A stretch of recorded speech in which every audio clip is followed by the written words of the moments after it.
Hey, welcome to the show. I'm here today with Yevgeny Shajnev. Did I pronounce that right? Yes, that was absolutely right, and so glad to be here. Thank you. Thank you very much. The pleasure is all mine. So, Yevgeny, you are originally from Russia. Yeah. Uh, you were a web developer there. You studied there. You did your PhD there. Then you moved to London, where you got your MSc in advanced computing. Uh, Professionally, you were an MD, you were a co-founder in a couple of different companies, and one that got merged into Forward Labs, which that's a huge deal. That's an amazing company. If you're in the tech space, you probably know them. If you're in the VC or investment space, you definitely know them.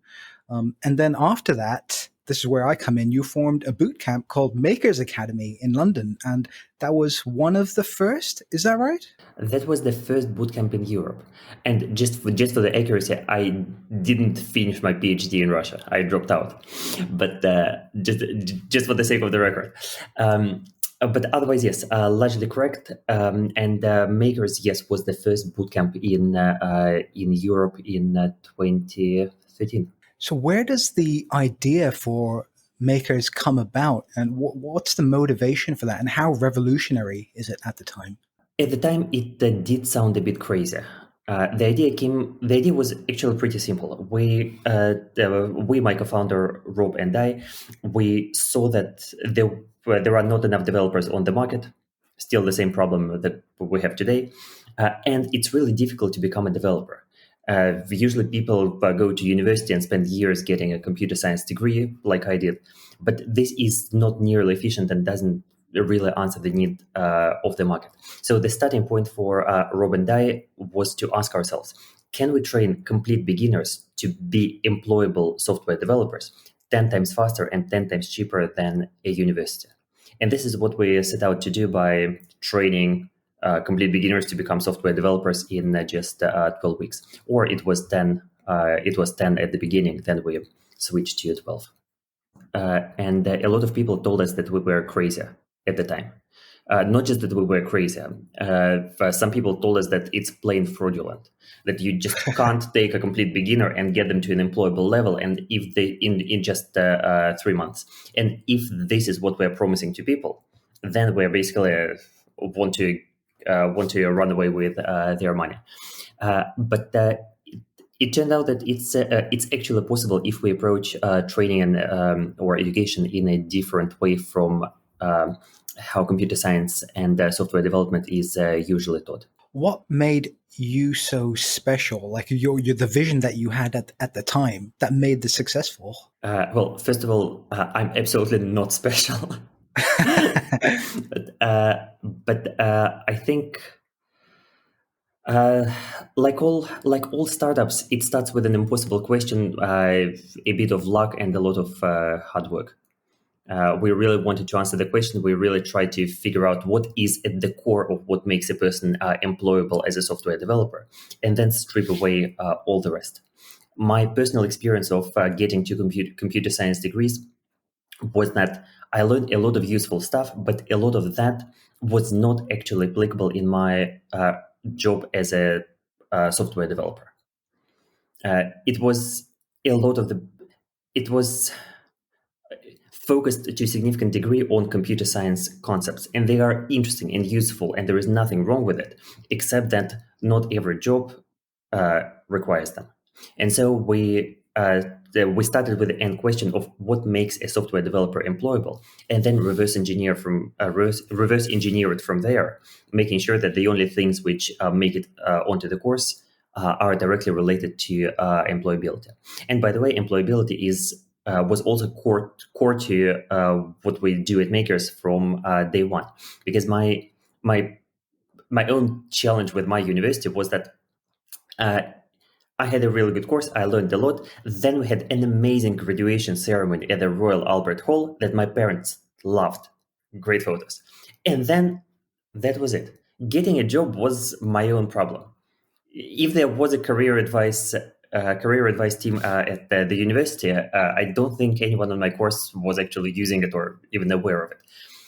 And to me, it was surprising because people get education not just for the fun of it in most cases, but in order to be employable, in order to get some real world skills. And so for us at Makers, from day one, we focused on how do we get people into jobs. As we always tell our students, our work doesn't stop until you sign a contract.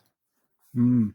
And you were very, very good at getting people into jobs, weren't you? I mean, obviously, not everyone had an amazing 10 out of 10 experience, but the vast majority of people did. And I think was and is still one of the most highly rated boot camps um, for getting people into the careers that they want. So,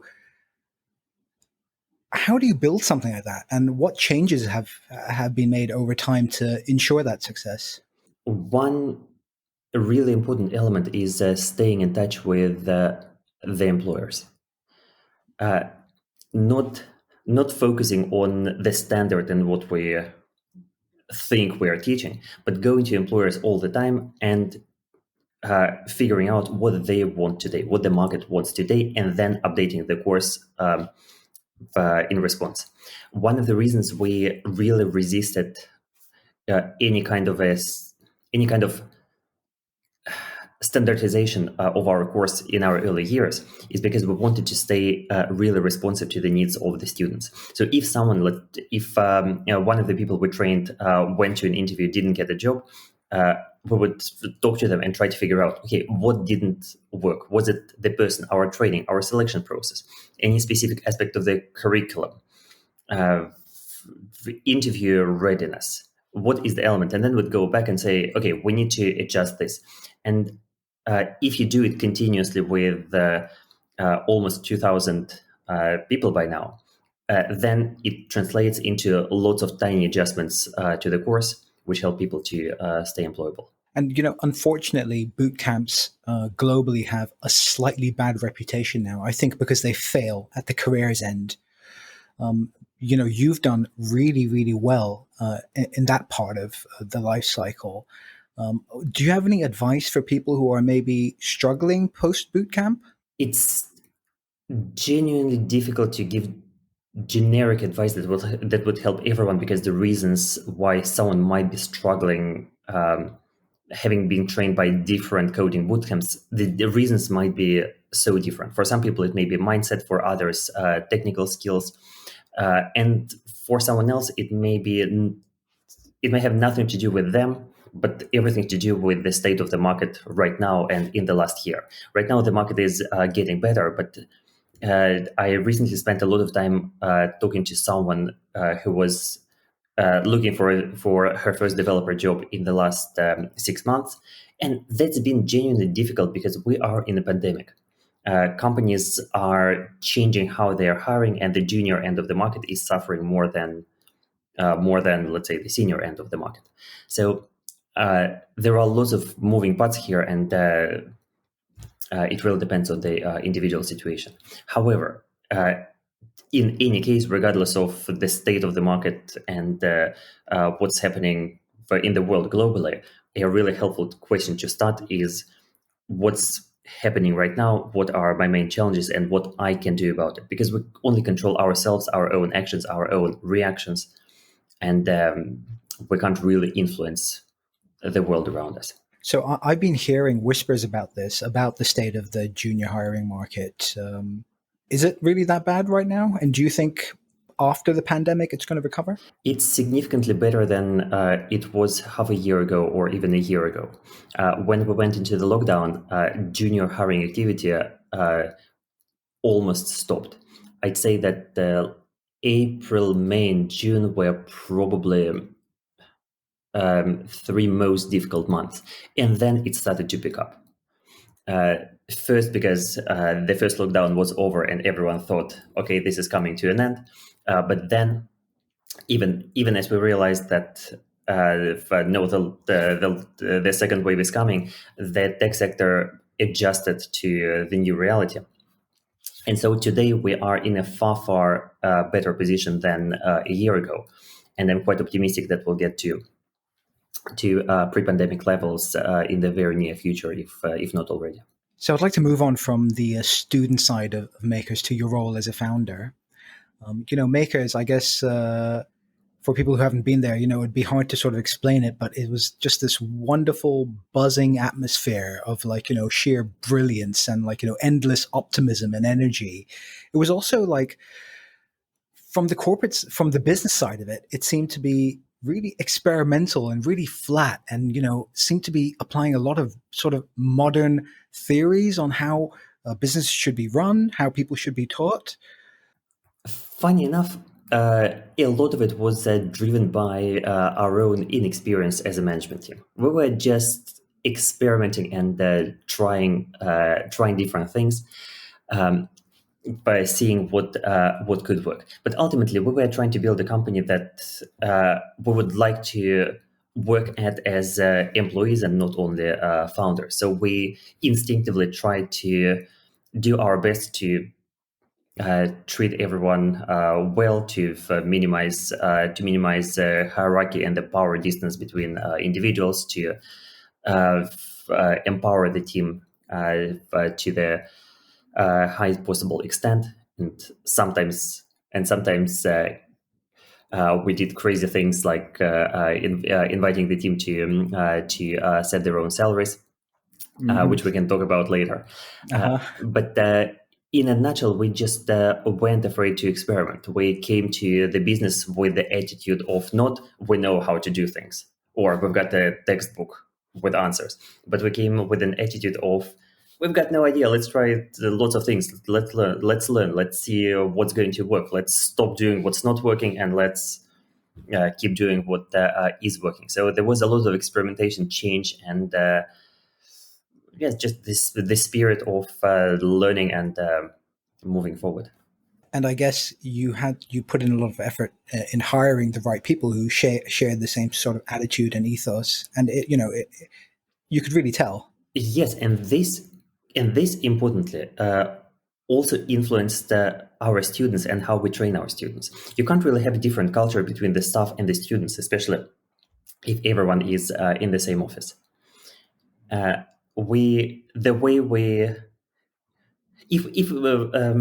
If we wanted to make our students really entrepreneurial, open to change, comfortable with uncertainty, willing to take risks and learn from them, we had to lead by example as a team. There is no other way. So to a significant extent, the atmosphere that you described on campus that students experienced was to a degree a reflection of just how we ran the company, and I think it was unavoidable.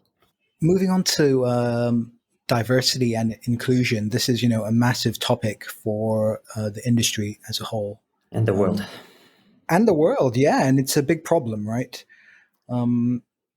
That forms such a big part of the whole makers sort of makeup. You were very diverse and inclusive, not only in the staff, but in the students, and then helping those students get jobs.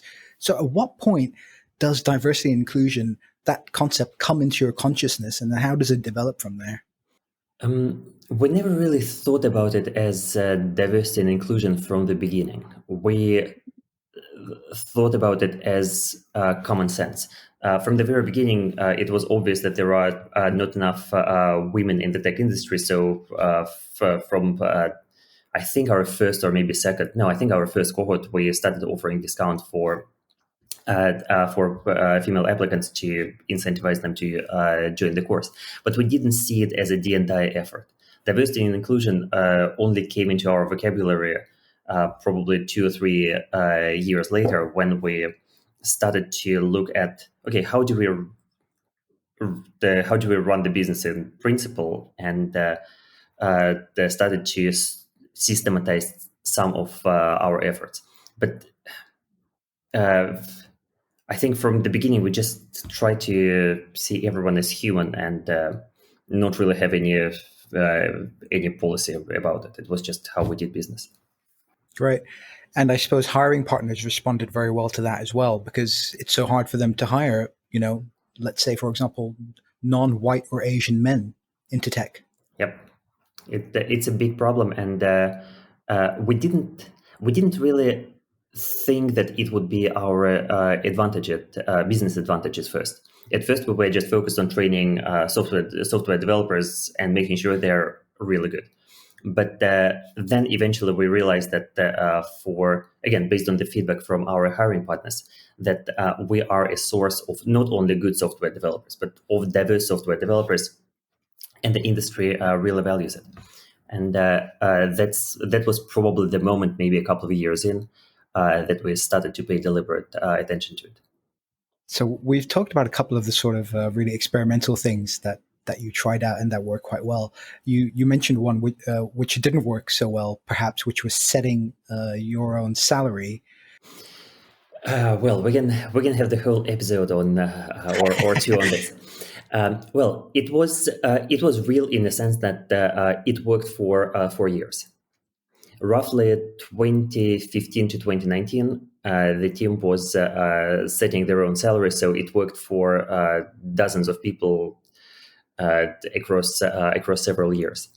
The good news is that it worked. The bad news is that it did not work well.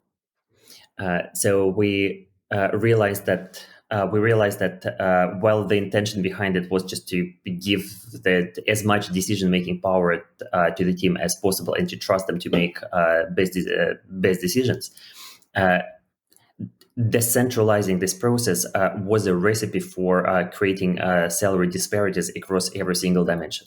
It was a recipe for making sure that women are paid differently from men, that people in the same position are paid differently, even though they're doing the same job. And without a central mechanism to adjust for it, we ended up in a situation where there were impossible to defend discrepancies in salaries. And on top of this, it was difficult for the team. At the end of the day, everyone just wants to be paid well and fairly for their efforts.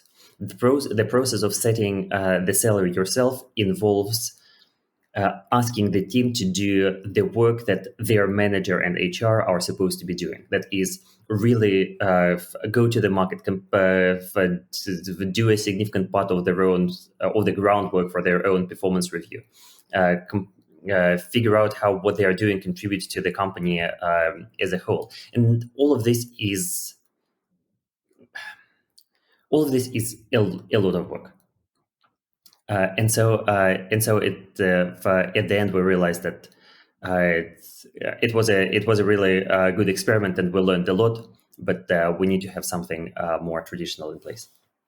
And when you say that there was this gender disparity, was it, I'm making an assumption here, but was it that men were being more confident about I deserve 100K and women were being more conservative and saying I deserve 60K? Well, the gap. You're right about the fact that men were paid more than women, or were paying themselves more than women. But the gap was not that huge. So it wasn't like 40%. It was more like a few percentage points. But still, it was there.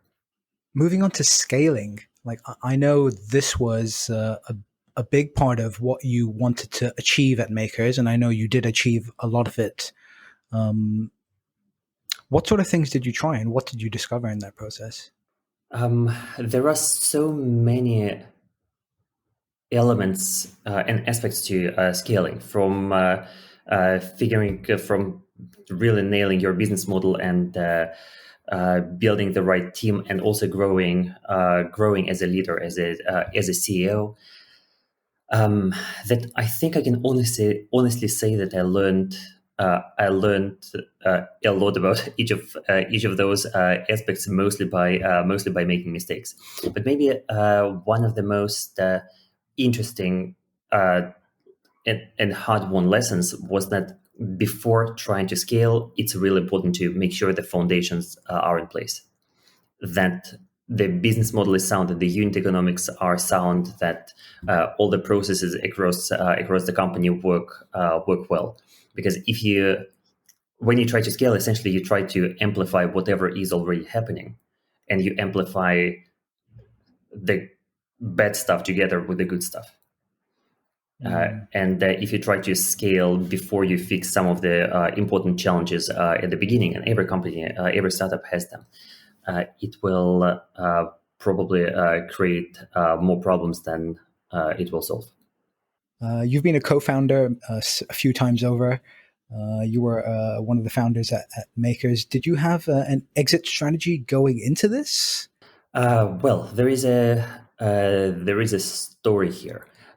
When we first started the business, we thought it would be our exit strategy was really short. We thought we'd build something over maybe 2 or 3 years and then sell it. And this is, of course, was a reflection of our inexperience at the time.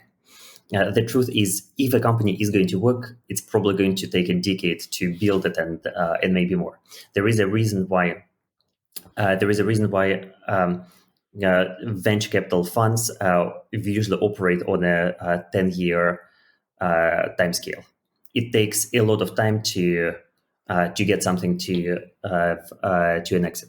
So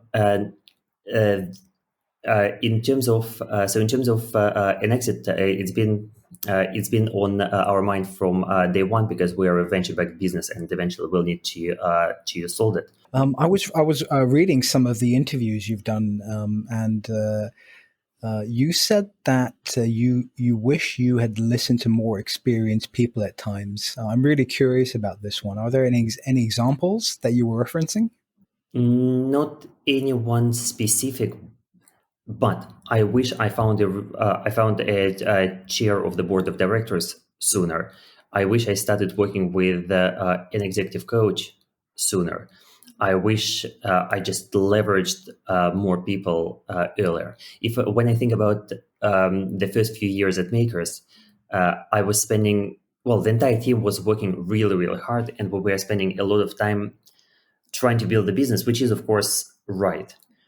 But looking back, I wish we spent slightly more time getting out of the business and getting advice from other founders, advisors, other investors, the other non-executive directors, coaches, chair. Just building this network can be incredibly helpful, and I only learned how to do it maybe a few years in. I wish I had this experience a few years earlier. So in practice today, I'm whenever I'm doing something, yes, of course, I'm working hard and trying to rely on myself. But a question which is always in my mind is, whatever I'm trying to do, who does it well? Can I get in touch with them? Can I learn from them? Can I read a book? What have I learned today? What have I learned last week? How is it going to change what I'm doing next week? Hard work is important, but the learning process is not going to happen on its own. Learning process is not a side effect. It needs to be deliberate, and this is something which I only learned over the years. Another thing you've talked about is changing beliefs and assumptions about ourselves and others. This is something I think you're really quite passionate about. How can you help me change and grow in this direction? Well, as an executive coach, I can ask you some questions and indulge my curiosity. Sure. So the process of changing our assumptions begins with identifying those assumptions first. It's all about being present in the moment and trying to stay curious about what's happening right now. And I'm not talking about meditation. Although this is also super interesting, and this is another topic. I'm also talking on a very mundane level about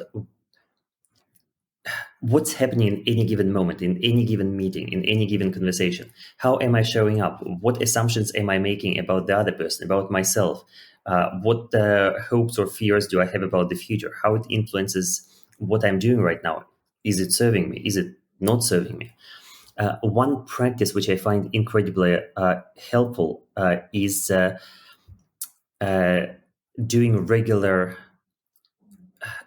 journaling, looking forward and looking back. So I try to start every day by planning the day and doing a little bit of journaling and a little bit of reflection. Okay, what do I expect? What am I from today? What am I looking forward to? What what's on the agenda today, and then at the end of the day, set aside maybe for 20 minutes to wrap up and to think, okay, what have I learned today? What happened? What was surprising? What was good? And then do the same on larger cycles on a weekly basis, beginning of the week, end of the week, monthly basis. What do I need to do this month? What happened this month? The same for a quarter, the same for the year. And I find this is one of the key components for my learning process, just having a structure for constant reflection on what's happening right now, what's been happening recently, and trying to also to stay present to what's happening in the moment. Okay, that's good advice. I'm going to try and take some of that. If you'd like to talk more about it, let me know anytime. I would love to, but I really feel like your powers would be totally wasted on me. You mentioned executive coaching, and you also mentioned that you've exited yourself from Makers, and you're now actually an executive coach for other CEOs. Is that right? Yes, CEOs and startup leaders in general.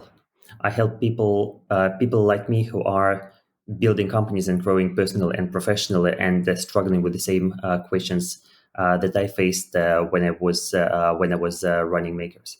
So how do you get into something like this? So what motivates you to do this? Other than obviously you've got many years of experience that are relevant to it. What motivated me was my experience of working with my own executive coaches over the years. I worked with 4 different coaches when I was a CEO of Makers, and I learned a lot from all of them. My experience as a founder is not actually that relevant, because a coach is not an advisor. I'm not here to tell my clients what to do or tell them what worked for me in the past.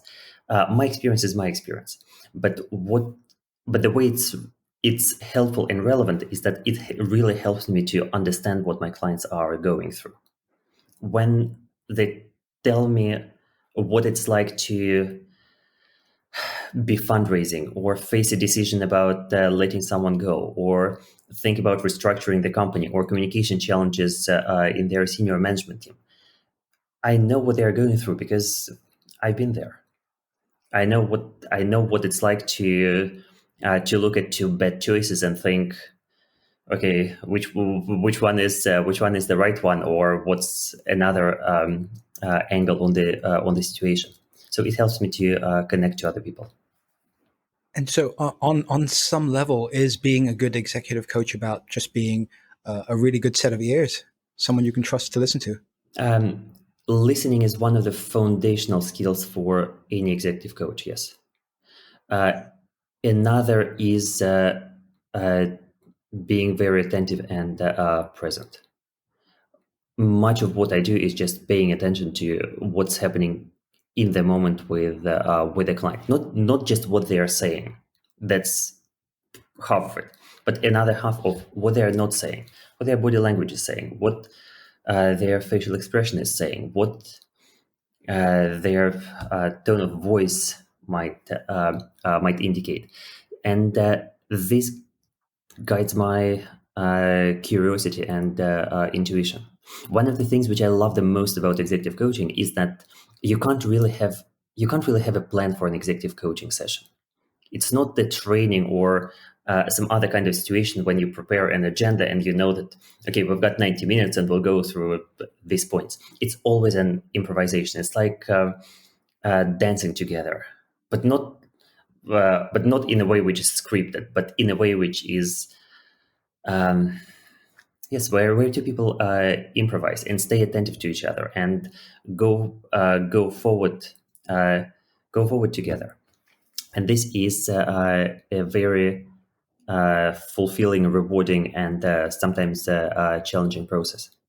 In a nutshell, it's about helping people to maximize their potential. One way to see executive coaching is to think about awareness and responsibility. A big part of my job is to help the client to be more aware of what's happening in the moment for them. And once they are aware of what's happening, I help them to take responsibility to do something about it. It's their choice, it's their responsibility, but I can help them to figure out what the next step should be.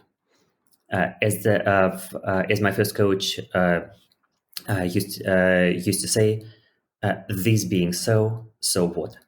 This being so means here is the situation, no judgment, just what's happening right now. So what means what are we going to do about it? Acceptance plus a responsibility of choosing the next step. Maybe one day you'll be my executive coach when I'm important enough. You are already important enough. Let's talk about it after the show. Okay, great. I'm curious because you mentioned journaling. Did you do your journal this morning? No, not yet. Not yet? Yep, my intention for later in the day. I'm in a different time zone, Sanjay. Oh yeah, sorry. I'm really sorry.